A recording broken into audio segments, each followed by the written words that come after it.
Quiconque croira et sera baptisé sera sauvé. Marc 16, versets 14 à 20. Enfin, il apparut aux 11 pendant qu'ils étaient à table, et il leur reprocha leur incrédulité et la dureté de leur cœur, parce qu'ils n'avaient pas cru ce qu'il avait vu ressusciter. Puis il leur dit : « Allez par tout le monde et prêchez la bonne nouvelle à toute la création. Celui qui croira et qui sera baptisé sera sauvé, mais celui qui ne croira pas sera condamné. Voici les miracles qui accompagneront ceux qui auront cru. En mon nom, ils chasseront les démons, ils parleront de nouvelles langues, ils saisiront des serpents. S'ils boivent quelque breuvage mortel, il ne leur fera point de mal. Ils imposeront les mains aux malades et les malades seront guéris. » Le Seigneur, après leur avoir parlé, fut enlevé au ciel, et il s'assit à la droite de Dieu, et ils s'en allèrent prêcher partout. Le Seigneur travaillait avec eux et confirmait la parole par les miracles qui l'accompagnaient.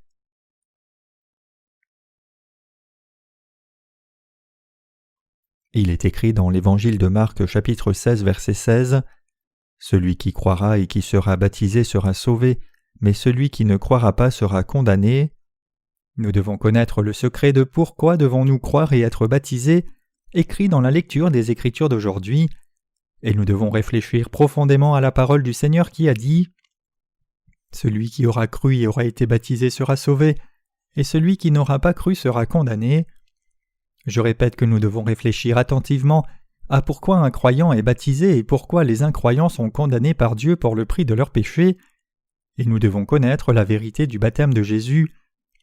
La section que nous venons de lire est le dernier chapitre de l'Évangile de Marc, et vous pouvez voir ici que Jésus est ressuscité en 3 jours après être mort à la croix, et Jésus a reproché la dureté de leur cœur et qu'ils n'aient pas cru dans la résurrection du Seigneur.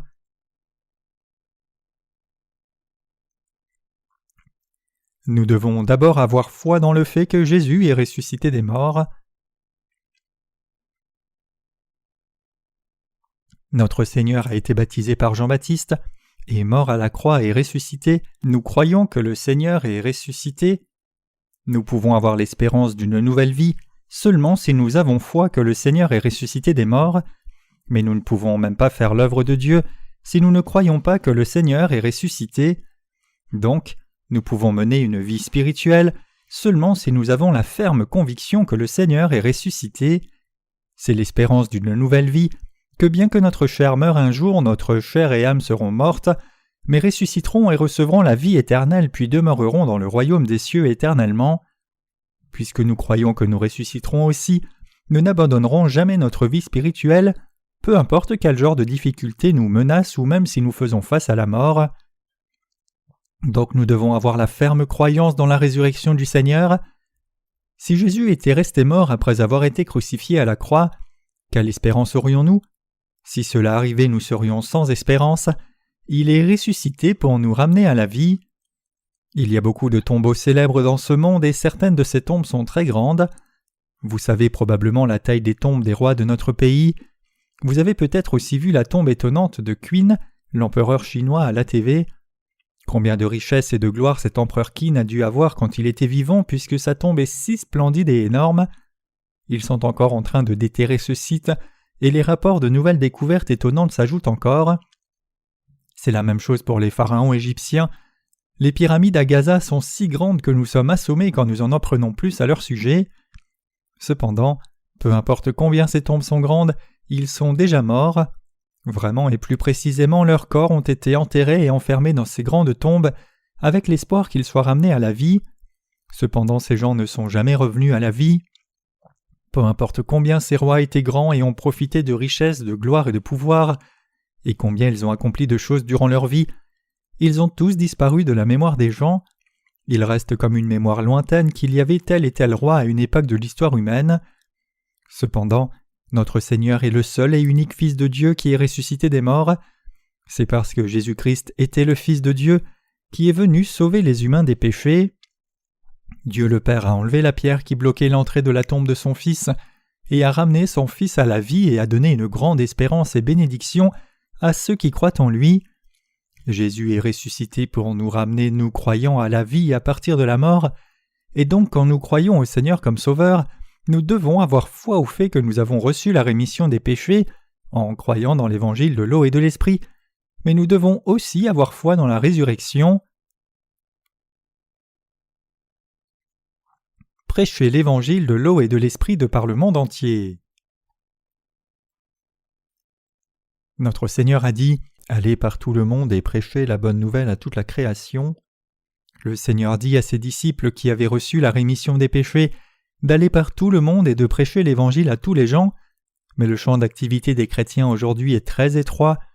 La plupart des ministres pensent qu'ils ont beaucoup de succès dans leur ministère s'ils construisent juste de beaux bâtiments d'église et implantent quelques églises branches. Ils pensent qu'ils ont suivi et parfaitement accompli la volonté de Dieu facilement et qu'ils sont de très fidèles serviteurs du Seigneur s'ils ont seulement accompli ce genre de but. Cependant, la parole de Dieu ne dit pas cela du tout. Le Seigneur a dit « Allez par tout le monde et prêchez la bonne nouvelle à toute la création ». C'est la volonté du Seigneur pour nous d'aller dans le monde et de prêcher l'Évangile à toute la création. Afin de pleinement suivre la volonté du Seigneur, nous ne devons pas nous contenter d'entendre l'Église régionale, mais aller dans le monde entier et prêcher l'Évangile de l'eau et l'Esprit à toute la création. C'est alors seulement que nous pouvons oser dire que nous avons suivi la volonté du Seigneur fidèlement.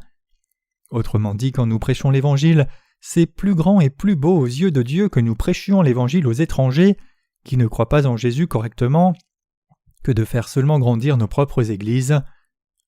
Il y a longtemps, avant même que les missionnaires célèbres comme Henry G. Appenzeller ou Horace G. Underwood ne soient venus en Corée en 1885, beaucoup de missionnaires inconnus avaient prêché l'Évangile dans notre pays. Ce sont même de plus grands ministres que les missionnaires qui sont admirés par les gens d'aujourd'hui. Les missionnaires Appenzeller et Underwood sont admirés dans notre pays, mais quand nous regardons de près, ils ont été élevés juste dans la providence de Dieu parce qu'ils n'étaient pas des missionnaires qui ont prêché le vrai évangile de l'eau et l'esprit. Je veux dire qu'ils ont juste joué leur rôle d'introduire le christianisme dans ce pays dans la profonde providence de Dieu. Ils ont été envoyés en Corée par les églises presbytériennes et méthodistes des États-Unis. C'est pour cela qu'ils sont entrés avec assurance dans le pays de Corée par le port de Incheon.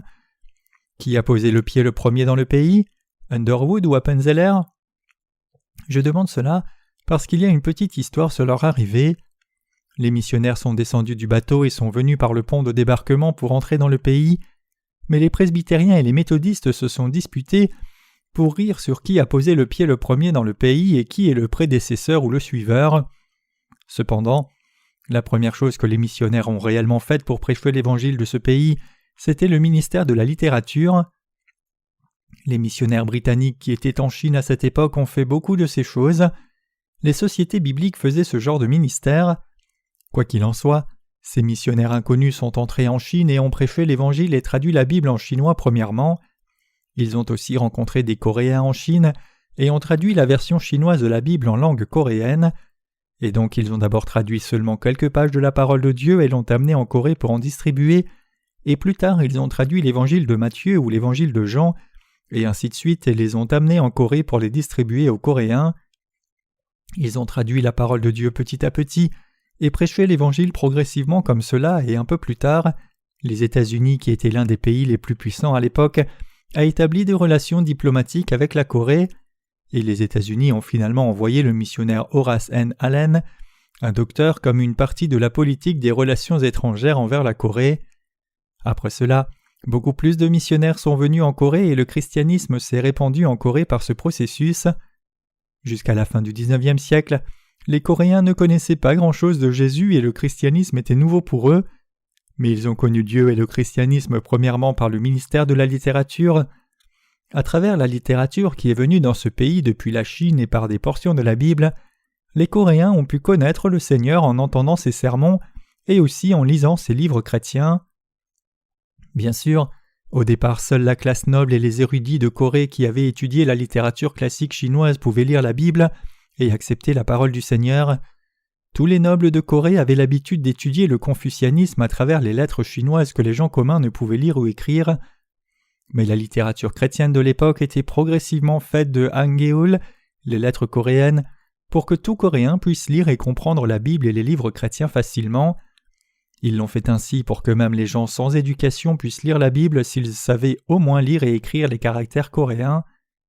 C'est ainsi que le christianisme s'est répandu et qu'il est devenu la religion dominante en Corée. Notre Seigneur a ordonné aux croyants d'aller dans le monde entier et de prêcher l'Évangile, et je crois que c'est vraiment la volonté du Seigneur.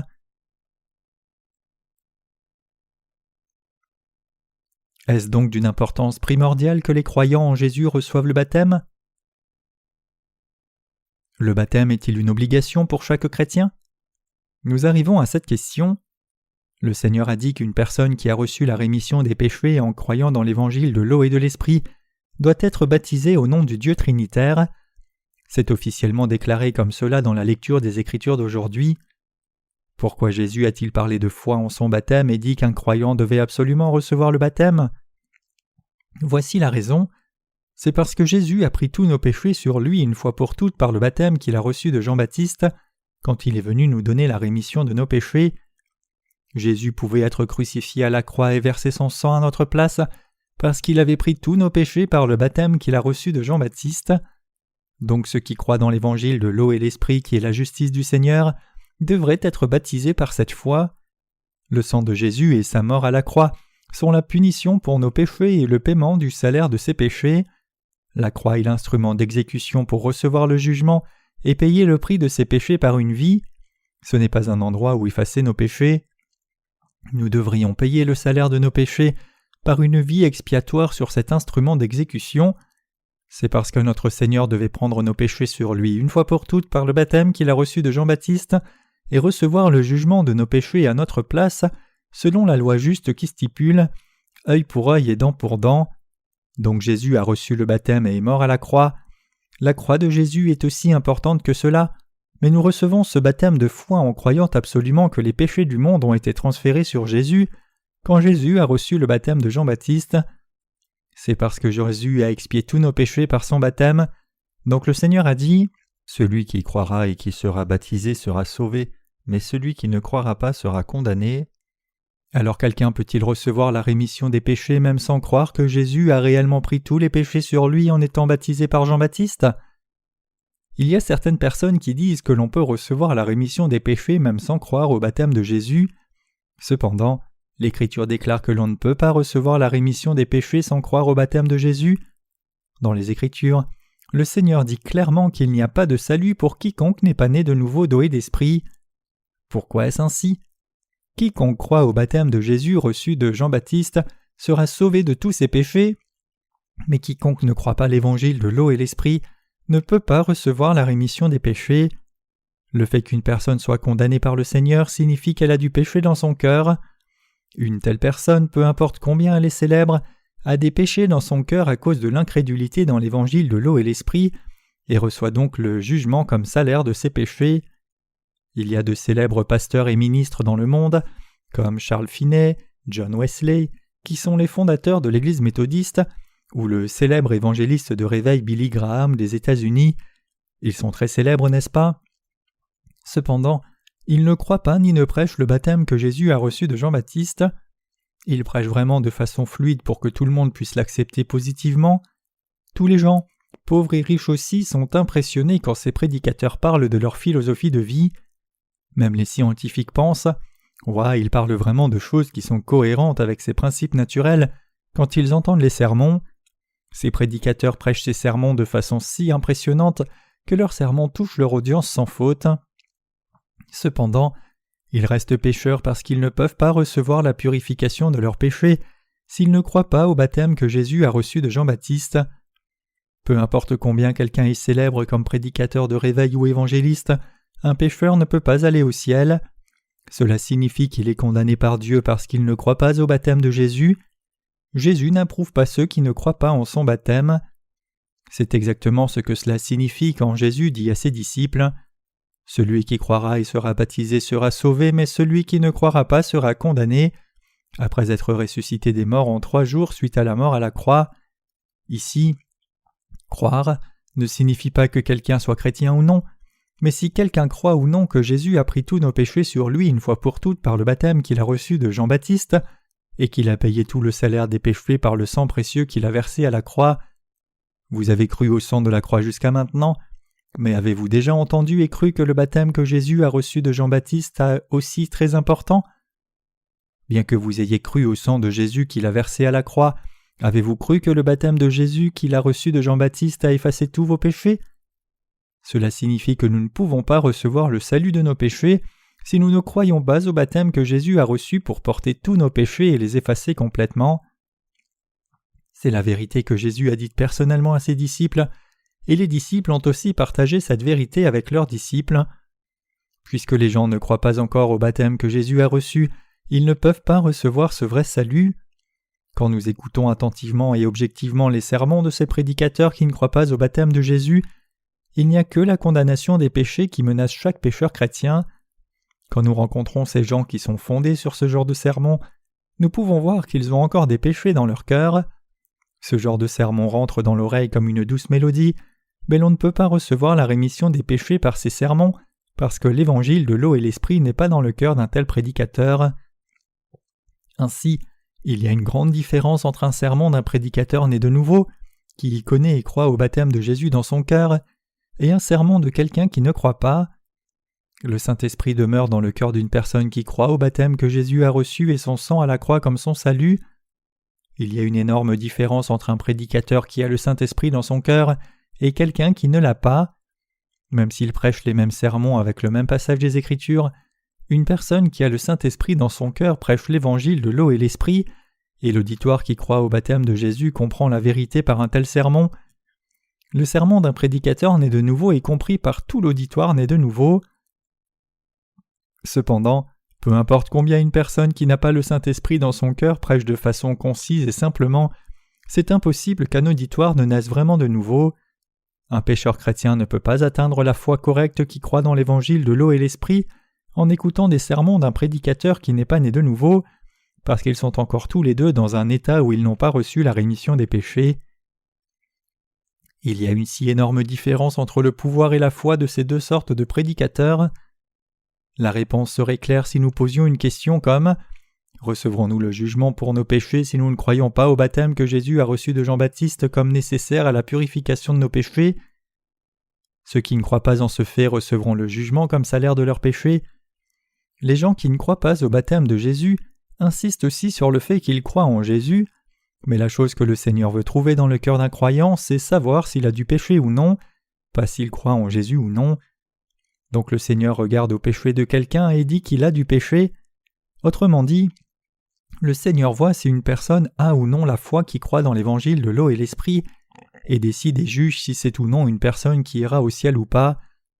Le Seigneur examine si un croyant a la foi qui croit dans l'évangile de l'eau et l'esprit maintenant, et juge cette personne.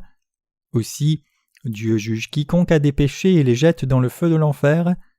Le Seigneur juge tout droitement et envoie ou n'envoie pas une personne au ciel sur la base du critère de la foi, s'il croit ou non dans l'évangile de l'eau et l'esprit.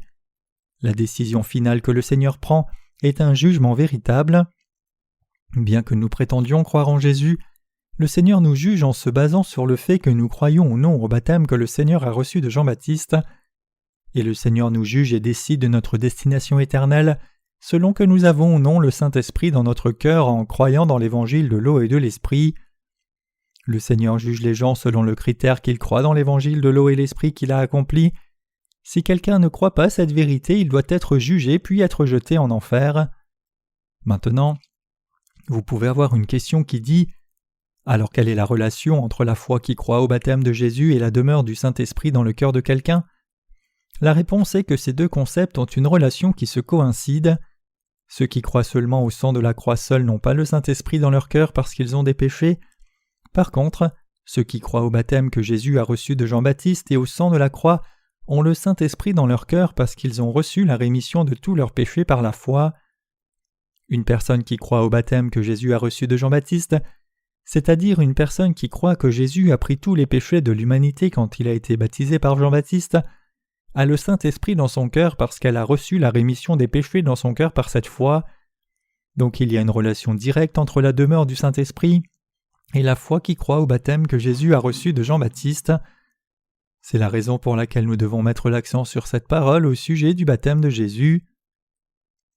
Aussi, une personne qui ne croit pas au baptême de Jésus est un pécheur parce que le Saint-Esprit ne peut pas demeurer dans le cœur d'une telle personne. Pourquoi ? C'est parce qu'elle a encore du péché dans son cœur. Le Saint-Esprit ne peut pas demeurer dans le cœur de ceux qui ont encore du péché, donc une telle personne a évidemment du péché dans son cœur quand elle commet le péché, indépendamment qu'elle croit en Jésus comme son sauveur ou pas, et indépendamment de sa foi ferme que Jésus est mort à la croix pour ses péchés.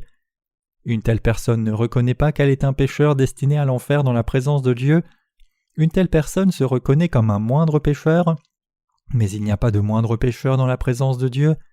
Cependant, une telle personne essaye d'effacer en vain en faisant des prières de repentance. C'est parce qu'elle ne sait pas que Jésus a effacé tous les péchés par son baptême. C'est parce que les péchés dans le cœur d'une personne ne peuvent pas être effacés si elle ne croit pas dans l'évangile de l'eau et de l'esprit. Elle ne peut pas être sauvée du péché peu importe combien elle essaie de croire en Jésus comme sauveur. Nous pouvons être sauvés seulement quand notre Sauveur nous délivre par sa vérité puissante. Il y a l'unité de secours d'urgence 119 en Corée. Il y a de ces unités de secours dans les autres pays aussi. Par exemple, les Américains appellent le 911 quand ils sont dans une situation critique. Et suite au phénomène El Niño qui a amené des changements climatiques rapides et anormaux dans le monde entier, beaucoup de gens dans certaines régions du monde meurent parce qu'il fait trop chaud et des gens ailleurs souffrent d'inondations inhabituelles et des gens dans d'autres régions encore ont été dévastés par de terribles tempêtes ou ouragans, détruisant tout, y compris les maisons et camions, et arrachant tout en morceaux, et tuant des gens et du bétail et balayant aussi toutes sortes de possessions personnelles, bâtiments, richesses matérielles, avec des vents violents et de forts flots d'eau. Ces gens arrivent plus souvent en ces temps-ci. Disons qu'une telle catastrophe arrive avec une inondation, et beaucoup de gens sont balayés par ce flot. Alors l'équipe du 911 arrive avec un hélicoptère et envoie une corde pour sauver ces gens. Parmi les gens qui se noient, quelqu'un essaye de tenir la corde fermement avec ses mains et essaye de tenir de toutes ses forces, pendant que l'équipe de secours le fait monter vers l'hélicoptère. Mais la personne tenant la corde ne peut pas tenir jusqu'au bout et finit par tomber. Une personne qui a toute confiance en sa capacité à tenir essaie d'être sauvée en tenant la corde par ses propres forces. Elle peut tenir un moment, mais elle ne peut pas tenir jusqu'à la fin et s'épuise rapidement puis à la fin abandonne et tombe par terre parce que la tempête est si forte. Cependant, une personne peut être sauvée si elle tient la corde que l'équipe de secours lui envoie en la mettant autour de ses aisselles et se confie dans l'équipe de secours au lieu d'essayer de tenir par ses propres forces. Quand l'on attache la corde fortement autour de soi comme cela et que l'équipe de secours la fait monter, le corps est bien remonté quand l'équipe de secours le guide depuis l'hélicoptère. Il y a une claire différence entre tenir la corde avec ses propres forces et attacher la corde autour de son corps et se confier à l'équipe de secours pour être secouru comme cela. De même, si tous les péchés de nos cœurs ont été lavés par la foi qui croit au baptême que Jésus a reçu de Jean-Baptiste, alors nous sommes les gens qui avons reçu le salut du péché suffisamment. Cependant, certaines personnes n'ont pas été délivrées de leurs péchés parce qu'elles n'ont pas cru au baptême que Jésus a reçu de Jean-Baptiste, bien qu'elles prétendent avoir cru en Jésus. Il y a une si grande différence dans le niveau de foi entre ceux qui croient dans l'évangile de l'eau et de l'esprit et ceux qui n'y croient pas. Pourquoi en est-il ainsi ? C'est parce qu'ils croient au baptême de Jésus et au sang de la croix, les reliant comme la seule et unique vérité du salut, et les autres non. C'est parce que l'on va au ciel ou en enfer selon que l'on croit ou pas que Jésus a pris tous les péchés de l'humanité, une fois pour toutes en recevant le baptême de Jean-Baptiste et versant le sang à la croix. C'est la raison pour laquelle le Seigneur a dit aux disciples et à nous après être ressuscité des morts : « Celui qui croira et sera baptisé sera sauvé, mais celui qui ne croira pas sera condamné. » Comprenez-vous maintenant l'implication de cette parole ? Chers croyants, nous devons croire au contenu de l'évangile de l'eau et l'esprit dont le Seigneur nous a parlé. Nous devons croire si simplement que nous pourrions même sembler fous. Nous devons croire dans l'évangile de l'eau et l'esprit comme la vérité du salut, si bien que nous pourrions même sembler stupides. C'est parce que la parole de l'évangile de l'eau et de l'esprit est la vérité même du salut. Notre Seigneur savait que son baptême est un absolu pour notre salut, et nous a donc dit que nous devions absolument croire comme cela. Si ce n'était pas la vérité, il aurait pu nous dire ceci : « Quiconque croira juste en moi d'une certaine façon recevra le salut, et quiconque ne croit pas sera condamné », plutôt que « Celui qui croira et sera baptisé sera sauvé, mais celui qui ne croira pas sera condamné ». Et Jésus ressuscité voulait dire par cet ordre que le baptême que Jésus a reçu de Jean-Baptiste et le sang de la croix doivent absolument être inclus dans notre foi qui croit en Jésus comme notre Sauveur. Le Seigneur inclut cette clause conditionnelle : celui qui croira et sera baptisé, pour nous faire garder à l'esprit que le baptême que Jésus a reçu de Jean-Baptiste a effacé tous nos péchés. Nous devons aussi être purifiés de tous nos péchés en croyant que Jésus-Christ a pris tous nos péchés par le baptême qu'il a reçu de Jean-Baptiste. Nous n'avons maintenant pas de péché dans nos cœurs parce que nous avons cru comme cela. Autrement, nous devons rester pécheurs éternellement en croyant seulement au sang de la croix seule sans le baptême de Jésus. J'ai aussi cru seulement à la croix de Jésus et son sang avant que je n'ai reçu Jésus dans mon cœur comme mon sauveur. Je pensais que je menais une vie spirituelle fidèlement même si j'avais cru seulement au sang de Jésus. J'avais eu des visions du Seigneur et aussi fait des actes miraculeux et je pouvais faire certaines choses extraordinaires. Cependant, une chose était claire pour moi et c'est que j'avais toujours du péché dans mon cœur. À ce moment-là, je restais toujours pécheur à cause des péchés qui étaient encore intacts dans mon cœur. Cependant, la différence entre ma foi à ce moment-là et ma foi maintenant qui croit dans l'évangile de l'eau et de l'esprit est si grande que c'est comme la différence entre le ciel et la terre. Avant, je croyais seulement au sang de Jésus à la croix comme seule base de mon salut. Je croyais que Jésus était mon sauveur, le Dieu Tout-Puissant, le sauveur de l'humanité et le créateur de cet univers. Je croyais au Seigneur qui était mort à la croix pour nos péchés afin de donner aux humains la rémission de tous les péchés de l'humanité.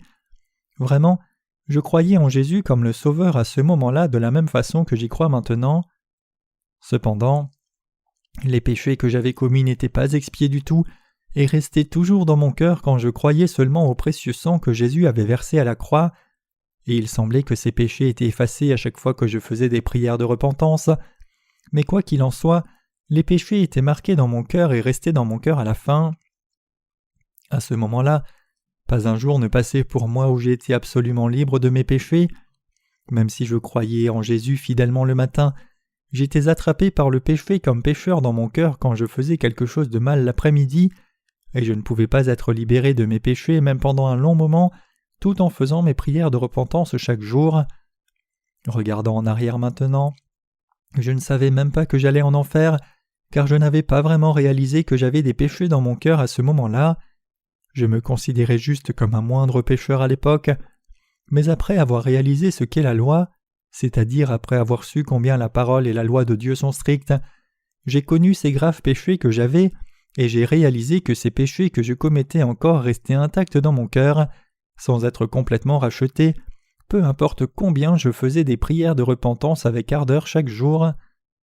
J'étais tourmenté sérieusement par les péchés intacts dans mon cœur durant les 10 premières années de ma vie chrétienne.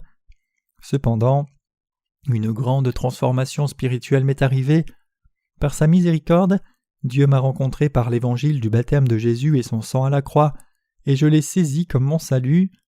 L'un de ces changements, c'est que les péchés dans mon cœur ont disparu parfaitement, et j'ai aussi le Saint-Esprit dans mon cœur alors que je n'avais pas le Saint-Esprit dans mon cœur auparavant. La chose la plus joyeuse, c'est que tous mes péchés ont été effacés clairement et absolument en croyant dans l'évangile de l'eau et de l'esprit.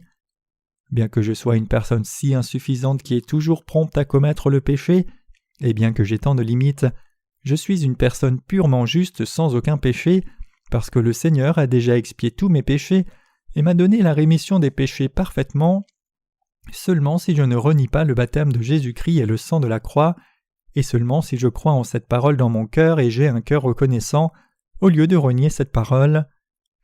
La différence pour que je reçoive ou non le Saint-Esprit dépend de ce que je crois ou non à la parole du baptême de Jésus et la parole du sang de la croix. Donc vous et moi devons réellement réfléchir à cela attentivement une fois encore et nous demander si nous sommes réellement ou non nés de nouveau. Une personne qui ne croit pas au baptême de Jésus doit se demander si elle est réellement méchante aux yeux du Seigneur et si elle recevra le jugement à cause de ses péchés.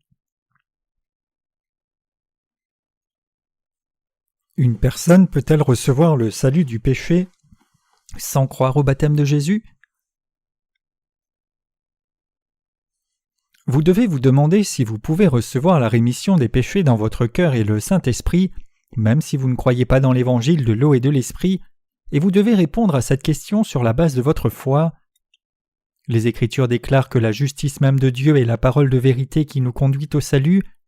Quelle est cette vérité du salut? Toutes les paroles de Dieu qui sont venues par l'évangile de l'eau et de l'esprit constituent la vérité. Vous pouvez comprendre cela si vous pensez aux formules mathématiques qui peuvent résoudre tout problème donné sans faute. De même, La parole de la rémission des péchés est la vérité parfaitement correcte et la formule qui peut être appliquée à toute partie des Écritures. C'est la vérité du salut qui est absolument sans rien de fait ou inapproprié. Dieu nous a dit de prêcher l'Évangile de par le monde entier, et quand nous prêchons réellement l'Évangile en croyant dans l'Évangile de l'eau et l'Esprit, quiconque vient à croire en cet Évangile recevra le salut. Nous devons donc prêcher cette parole de grâce dans le monde entier. Dans les Écritures, il y a l'histoire des 10 vierges qui attendaient le Seigneur. Les 5 vierges sages parmi elles attendaient le Seigneur avec une foi correcte, et les 5 vierges folles ne le faisaient pas. C'est réellement un comportement insensé.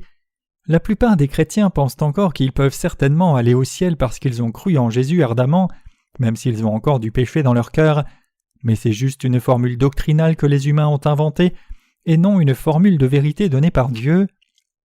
Même si quelqu'un croit en Jésus, il est un pécheur s'il a encore du péché, et quelqu'un qui a encore des péchés restants dans son cœur n'a rien à voir avec la croyance en Jésus. Si quelqu'un prétend croire en Jésus alors qu'il a encore des péchés dans son cœur, il insulte Jésus. Il aurait même été mieux qu'une telle personne n'ait pas cru en Jésus de cette façon, parce qu'elle aurait eu une occasion de croire en lui correctement. Pour faire un peu plus extrême encore, il aurait mieux valu que cette personne ne soit pas née du tout. Dans les Écritures, il y a la parabole des talents. Un maître qui avait donné des talents adéquats à chacun de ses serviteurs selon leurs propres capacités est rentré de son voyage et est venu leur demander des comptes. Donc celui qui avait reçu 5 talents ramena le principal puis 5 autres talents, et l'autre qui avait reçu 2 talents a aussi ramené 2 autres talents. Mais l'un des serviteurs qui avait reçu un seul talent l'avait caché sous terre et a seulement ramené cet argent, et que lui a dit le maître. Le maître a reproché à ce serviteur et l'a puni en disant « Tu es un serviteur méchant et paresseux, il aurait mieux valu que je l'ai donné à quelqu'un d'autre. Prenez-lui le talent et donnez-le à celui qui a 10 talents. » Vous devez comprendre les Écritures correctement quand vous croyez et suivez Jésus, et vous ne devez jamais dévier de la parole quand vous menez votre vie spirituelle en tant qu'enfant de Dieu. C'est inutile de prétendre croire au Seigneur en dehors de la parole des Écritures.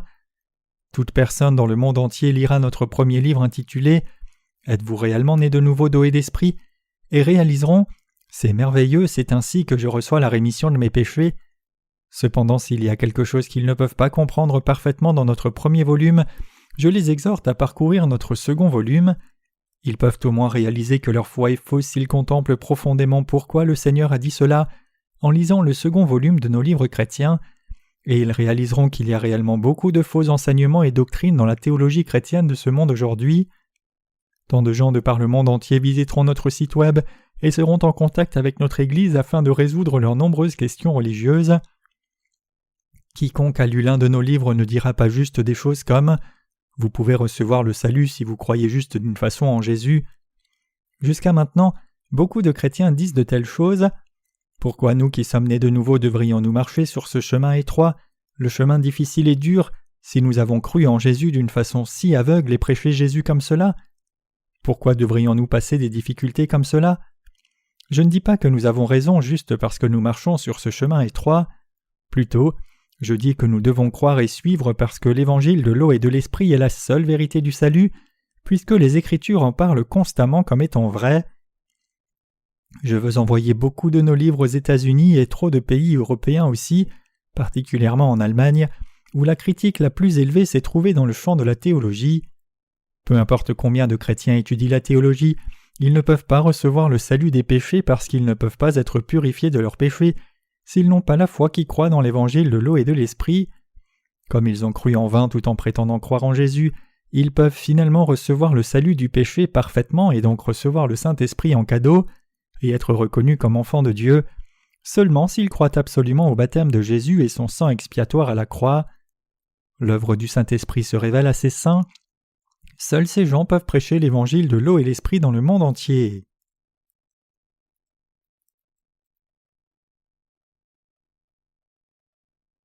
L'autorité des gens qui ont reçu la rémission des péchés.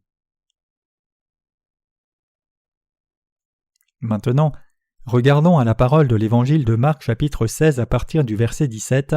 « Voici les miracles qui accompagneront ceux qui auront cru. En mon nom ils chasseront les démons, ils parleront de nouvelles langues, ils saisiront des serpents, s'ils boivent quelque breuvage mortel il ne leur fera point de mal, Ils imposeront les mains aux malades et les malades seront guéris. Qu'est-il écrit ici? Il est écrit « Voici les miracles qui accompagneront ceux qui auront cru ». Et cela continue « En mon nom ils chasseront les démons, ils parleront de nouvelles langues, ils saisiront des serpents, s'ils boivent quelque breuvage mortel il ne leur fera point de mal, ils imposeront les mains aux malades et les malades seront guéris ». Interprétant ce passage dans une perspective charnelle, la plupart des chrétiens pensent que ceux qui ont reçu le Saint-Esprit ont le pouvoir de faire de telles œuvres miraculeuses, donc ils essayent de juger et de tester leur foi sur la base des œuvres miraculeuses qui se manifestent extérieurement. Vous pouvez aussi penser cela en réalité. Cependant, regardez ce passage attentivement. Il déclare que ces choses accompagneront ceux qui auront cru, et qu'ils chasseront les démons en son nom et parleront de nouvelles langues, ils saisiront des serpents, et s'ils boivent quelque chose de mortel, cela ne leur fera aucun mal. Le Seigneur parlait de ces choses dans un sens spirituel. Une telle puissance se manifestera seulement pour les vrais croyants. Regardons encore une fois. Il est écrit « En mon nom ils chasseront les démons ». Cela signifie que ceux qui croient vraiment dans l'évangile de l'eau et l'esprit ont vraiment une telle vraie autorité. Nous avons partagé cette autorité avec Jésus-Christ comme il est écrit « Tout pouvoir m'a été donné dans le ciel et sur la terre ». Matthieu 28, verset 18. Premièrement, nous pouvons vraiment chasser les démons si nous pouvons dire avec confiance « Je t'ordonne Satan au nom de Jésus-Christ, quitte-moi Satan le diable ». Deuxièmement, le Seigneur dit que celui qui croit parlera de nouvelles langues. Chers croyants, nous qui croyons dans l'évangile de l'eau et de l'esprit parlons le langage du royaume des cieux. C'est un langage céleste, mais ce n'est pas comme ces langues étranges qui n'ont aucun sens. Plutôt, c'est réellement une nouvelle langue, c'est-à-dire le langage spirituel du royaume des cieux. C'est précisément cette nouvelle langue. Bien que nous prêchions le vrai message dans la même langue qu'auparavant, cela devient une nouvelle langue pour ceux qui l'entendent. Quand nous prêchons l'évangile de l'eau et de l'esprit, les gens qui entendent l'évangile disent « C'est la première fois que j'ai entendu cet évangile, c'est quelque chose de nouveau. » C'est vrai. Nous parlons de la parole de Dieu qui vient du ciel. Une personne qui est née de nouveau en croyant dans l'évangile de l'eau et de l'esprit parle des paroles qui appartiennent au ciel, et toutes les paroles qu'elle dit sont vraies. Ce ne sont pas les paroles de ce monde. Une personne qui croit prononce les paroles de Dieu et les paroles de l'évangile du ciel, et même si elle parle la même langue coréenne à ce sujet, elle parle de nouvelles langues, le langage du royaume des cieux. Troisièmement, le Seigneur a dit « Ils saisiront des serpents. S'ils boivent quelque breuvage mortel, il ne leur fera point de mal. » Que se passerait-il si vous faisiez réellement une telle chose? Oui, vous devriez aller à l'hôpital immédiatement. Il y a beaucoup de gens qui ont fini par être hospitalisés après avoir testé leur foi de façon insensée comme cela. Il y a eu beaucoup d'épisodes ridicules au sujet de ce passage des Écritures. Certains prédicateurs de réveil ont une fois dit dans une réunion de réveil qu'un croyant n'aurait pas de problème même s'il saisissait des serpents et buvait quelque chose de mortel. Maintenant, certaines personnes vivant dans la campagne sont allées dans ces réunions et ont entendu ces enseignements absurdes. Ils ont entendu que les gens qui croient n'auraient pas de soucis même s'ils saisissaient des serpents et buvaient quelque chose de mortel. Alors quand ces hommes et femmes ont vu un serpent en marchant sur le terrain de leur ferme, ils ont voulu tester leur foi et ont touché le serpent avec leurs mains. Habituellement, un serpent moyen essaie de s'enfuir doucement quand une personne s'en approche soudainement, mais les serpents venimeux ne s'enfuient pas facilement et ils ont un poison mortel. Certaines personnes essayent de tester leur foi comme cela et attrapent un serpent puis disent « Le Seigneur a dit que nous prendrions des serpents et que si nous buvions quelque chose de mortel, cela ne nous nuirait pas, et je crois réellement la parole du Seigneur. » Alors croyez-vous cette parole? Oui, je crois. Alors allez et attrapez-le. Ainsi il pose la Bible par terre et s'approche du serpent venimeux et l'attrape en priant « Je crois, Seigneur ». Alors il réfléchit un moment et réalise qu'il ne peut pas dire au serpent « Satan, quitte-moi », puisque ce serpent n'est pas réellement Satan et c'est aussi plutôt gênant de dire « Serpent, quitte-moi ». Mais il attrape néanmoins le serpent d'un seul coup, pensant que le serpent ne le mordrait pas puisqu'il croit au Seigneur. Alors il pense « Je ne serai pas frappé, je ne vais absolument pas mourir. Regardez ma foi, je montrerai à mon voisin que je crois réellement en Jésus. » Et essaye d'aller au village avec le serpent en main. Mais son bras commence à enfler parce qu'il a été mordu par le serpent et il pense « Oh, que se passe-t-il? Je sens le froid m'envahir, c'est glacé, je ne sais pas ce qui se passe. » Et se dirige chez lui. Mais que pensez-vous qui est arrivé à cette personne à la fin? Il est mort aussitôt qu'il est arrivé chez lui. Vous pouvez penser qu'il n'y a personne comme cela. La vérité, c'est qu'il y a eu beaucoup de gens comme cela. Et il y a des gens qui interprètent mal cette parole du Seigneur qui dit « S'ils boivent quelque breuvage mortel, il ne leur fera point de mal. » Et ils boivent réellement de la dioxine, un produit mortel. Cela est réellement arrivé en Corée il y a longtemps. Les gens lisent cette parole superficiellement et l'interprètent à tort, et pensent simplement que ceux qui croient en Jésus ne mourront pas, et que cela ne leur nuira pas même s'ils boivent quelque chose de mortel. Les gens ont fait ces choses en pensant qu'ils croyaient vraiment au Seigneur fidèlement. Ce sont des gens qui ne croient pas dans l'évangile de l'eau et l'esprit. Ceux qui croient dans l'évangile de l'eau et l'esprit ne font pas de choses si ridicules, mais ces choses sont arrivées communément il y a longtemps dans la communauté chrétienne. Qu'est-ce qui peut être dangereux pour quelqu'un qui ne sait pas que c'est dangereux? Le Seigneur a dit « Ils boivent quelque breuvage mortel, il ne leur fera point de mal. » Pendant longtemps, les gens avaient toujours du cyanure de potassium dans leur maison que les femmes utilisaient pour laver les vêtements. Vous connaissez ce cyanure de potassium, n'est-ce pas? C'est une sorte de lessive qui était utilisée pour enlever la rouille ou autre chose sur les pantalons, quand cela ne s'enlevait pas facilement, mais c'est un poison mortel. Mais certains chrétiens coréens ont bu ce poison, disant qu'ils croyaient fortement la parole de Dieu. D'une certaine façon, les Coréens sont vraiment naïfs dans le cœur. Cela aurait pu prendre une tournure terrible si j'avais entendu et compris cette parole faussement il y a longtemps dans mon enfance. Les Écritures disent que je ne vais pas mourir même si je bois quelque chose de mortel. Alors vais-je mourir ou pas si je bois une chose empoisonnée comme des produits chimiques d'agriculture? J'aurais pu juste dire je crois et tout boire pensant que je ne mourrais pas. J'aurais eu de la mousse dans la bouche mais je dirais je ne mourrai pas. Puis à la fin je crierai « Oh non, aidez-moi, je meurs !» Que pensez-vous qu'il se serait passé? Je serais mort parce que j'aurais bu trop de poison.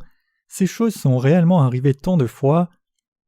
Ce passage des Écritures n'a pas été donné à ceux qui ne croient pas dans l'évangile de l'eau et de l'esprit. Cette parole a été donnée spirituellement à ceux qui sont nés de nouveau et croient dans l'évangile de l'eau et de l'esprit. Certains prédicateurs mettent du poison dans leurs paroles. Leurs paroles ressemblent à un message plausible quand ils disent « Aussi longtemps que quelqu'un croit en Jésus, il a reçu la rémission des péchés s'il croit comme ceci ou comme cela. Regardez les ancêtres dans la foi. Abraham n'a-t-il pas reçu le salut simplement par la foi? Cependant, Abraham n'a pas été justifié juste en ayant une foi aveugle. Il a cru la parole de Dieu. Dieu a aussi parlé à Abraham, l'ancêtre de la foi, au sujet du baptême auquel nous croyons. Savez-vous ce que le Seigneur a dit à Abraham? Toi et tes descendants seraient absolument circoncis. Dieu dit « La circoncision est le signe que vous êtes devenus mon peuple. » Ce signe signifie la preuve de Dieu. La circoncision est un rituel qui consiste à couper le prépuce des Israélites, et cela implique que la promesse de Dieu de couper les péchés du cœur des croyants quand ils croient en Jésus. Ici nous pouvons voir que notre Dieu a aussi parlé à Abraham de ce baptême de Jésus dans un sens spirituel. Certaines personnes disent « Tout le monde peut recevoir ce salut s'il croit vraiment en Jésus d'une façon ou d'une autre. Une telle personne n'a pas de péché. Elle n'a pas de péché même si elle sent qu'elle a du péché. Pourquoi en est-il ainsi? Ils pensent comme cela parce qu'ils ont cru en Jésus aveuglément jusqu'à maintenant. Ils pensent « Si vous avez du péché dans vos cœurs, c'est parce que vous êtes imparfait, c'est parce que vous ne croyez pas parfaitement. Maintenant même, fermez les yeux et pensez parfaitement et croyez parfaitement. Serrez les dents et ayez une ferme conviction pour croire fermement. Vous n'aurez pas de péché si vous croyez réellement comme cela. » Sous un certain aspect, cela semble plausible.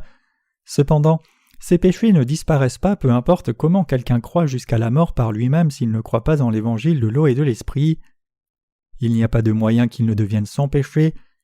Cette parole que quelqu'un n'aura pas de problème même s'il buvait quelque chose de mortel ne peut pas s'appliquer à ceux qui ne croient pas dans l'évangile de l'eau et de l'esprit, mais elle peut plutôt s'appliquer à ceux qui ont reçu la rémission des péchés en croyant dans ce vrai évangile. Les justes peuvent s'intoxiquer et rester en vie même s'ils entendent les mensonges d'un faux enseignant, donc leurs âmes deviennent parfaites au lieu d'être atteintes. C'est la raison pour laquelle le Seigneur a dit « Ils boivent quelque breuvage mortel, il ne leur fera point de mal. » Il y a une autorité de plus donnée à ceux qui croient. Le Seigneur a dit « Ils imposeront les mains aux malades et les malades seront guéris. » Ce passage signifie que nous avons réellement reçu un tel pouvoir en croyant en Jésus et en Dieu le Père. Et cela signifie aussi que nous devons utiliser cette puissance si c'est approprié pour témoigner du pouvoir merveilleux du Seigneur. En faisant l'œuvre de Dieu, vous ferez souvent face à une telle situation où vous aurez besoin d'utiliser la puissance de guérison. Vous devez alors utiliser cette puissance si c'est nécessaire. Cependant, vous ne devez pas utiliser ce pouvoir pour chasser des démons ou juste dire « chalalalala » chaque jour, disant que vous parlez de nouvelles langues ou faire des choses comme tester votre foi chaque jour en étant mordu par des serpents venimeux, puis être bien et vous en vanter et dire que vous avez une grande foi, ou visiter des malades chaque jour et poser vos mains sur eux et prier pour eux.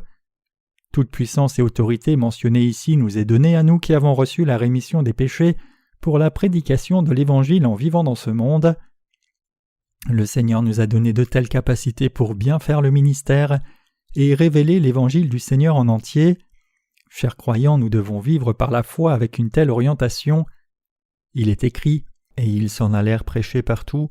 Le Seigneur travaillait avec eux et confirmait la parole par les miracles qui l'accompagnaient. » Chers croyants, notre responsabilité principale est de prêcher la parole de Dieu, et si c'est nécessaire en prêchant la parole de l'Évangile de l'eau et de l'Esprit, nous chassons les démons des gens possédés de démons d'abord, puis les nourrissons de la parole de Dieu en la prêchant.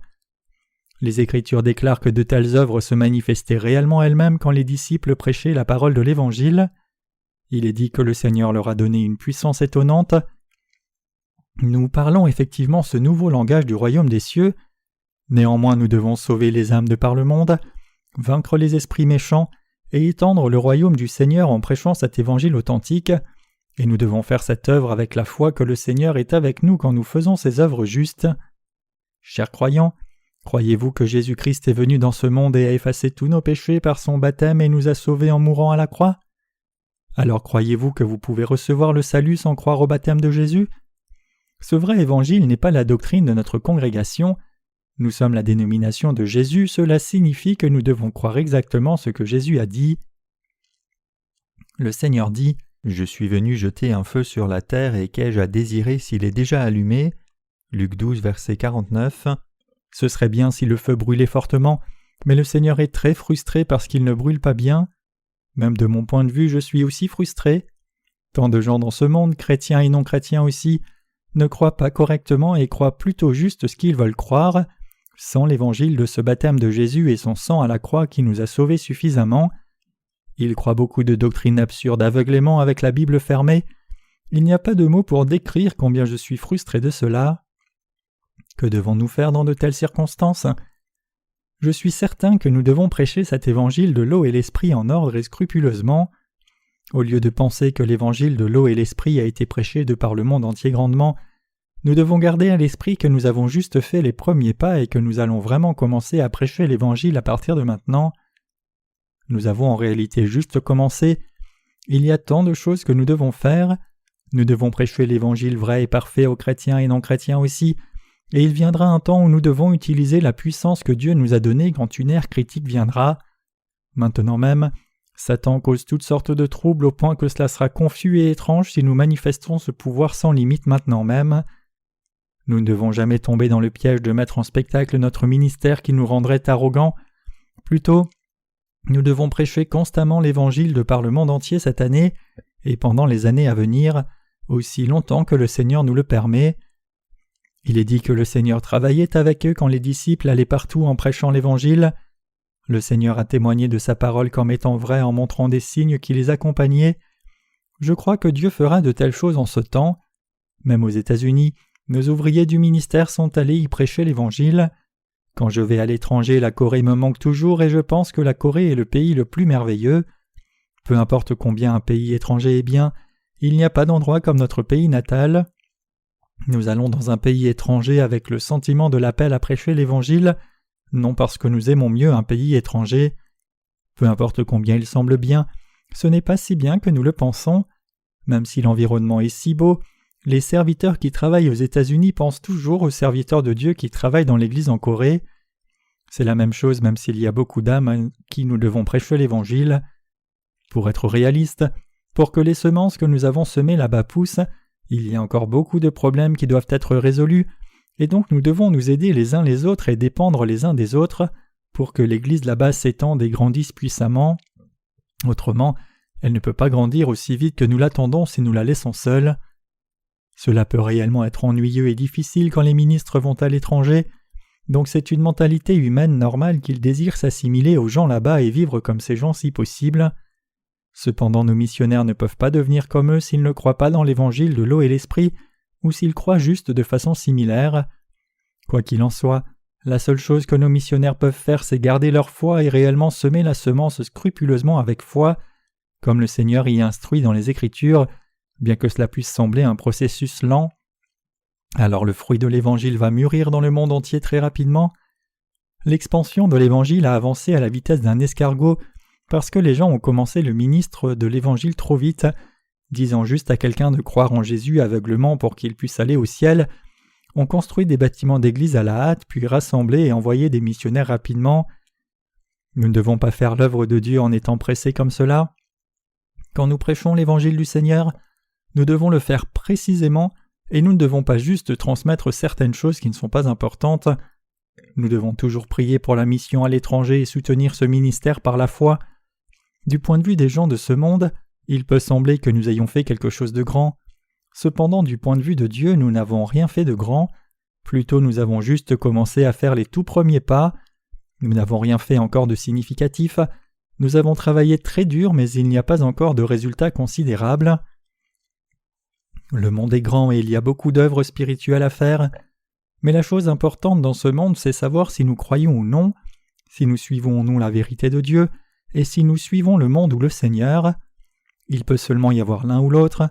Il n'y a rien au milieu que nous puissions choisir. C'est une telle époque. Tous les peuples de ce monde vont réellement être divisés comme la façon dont le bon poisson est séparé du mauvais, selon où ils mettent leur espoir dans ce monde ou en Dieu, ou s'ils ont ou pas reçu le salut, ou s'ils sont ou pas nés de nouveau en croyant dans l'évangile de l'eau et de l'esprit. Si oui ou non ils ont reçu la rémission de leurs péchés en croyant dans la justice de Dieu et sont devenus justes, et s'ils iront ou non au ciel, quoi qu'il arrive quand le Seigneur reviendra dans ce monde. À partir de maintenant, le monde entier sera comme cela. Il n'y a plus d'espoir du tout. La biotechnologie est devenue si avancée et la fin se montre déjà finalement. Des scientifiques de renom disent que près de 97% des gènes humains ont été trouvés pour compléter la carte du génome humain. Ils disent environ 97%, mais c'est plutôt près de 100%. Certains scientifiques ont réussi à cloner des singes. S'ils peuvent cloner un singe comme cela, alors cloner un humain ne serait pas difficile du tout. Ce n'est pas impossible. Bien qu'ils aient fait la recherche avec des animaux mais non des corps humains, ils peuvent en conséquence de cela attendre de grandes réalisations puisqu'ils ont déjà réalisé tant le champ de la technologie du clonage. C'est vrai. Cette époque est maintenant devenue si critique et le jugement de Dieu est devenu si proche. Dans peu de temps, des choses dites dans les Écritures, comme obliger les gens à recevoir la marque du 666, la manifestation du serviteur de Satan, le contrôle des achats et de la vente de biens, les croyants persécutés et souffrant de tribulations et catastrophes, le monde devenant chaotique et le dictateur du monde apparaissant après cela. Cela arrivera vraiment tour à tour comme c'est écrit dans le livre de l'Apocalypse. Ces signes apparaîtront dans un espace très court de temps. Nous sommes donc les derniers coureurs de la course de la prédication de l'Évangile. Nous avons pris le bâton comme les derniers coureurs. Si nos grands ancêtres de la foi comme les apôtres Pierre, Paul ou Jean et les autres disciples de Jésus ont pris le bâton comme premiers coureurs, les gens qui ont entendu l'Évangile de la part des apôtres étaient les seconds coureurs, nous les appelons les pères apostoliques. Ils ont aussi transmis le bâton du vrai Évangile aux coureurs suivants, et nous appelons ces troisièmes coureurs les pères de l'Église. Cependant, parmi ces pères de l'Église, beaucoup ont brisé le bâton en deux dès qu'ils l'ont reçu. Origen, qui a traduit les Écritures, était l'un d'eux. Ils étaient des dirigeants corrompus qui n'ont pas fait leur travail avec responsabilité. Alors, un événement décisif et historique a eu lieu en 313 après Jésus-Christ, c'est-à-dire l'édit de Milan, et à partir de là le Moyen-Âge a commencé, et l'évangile incorrect a été transmis jusqu'à maintenant.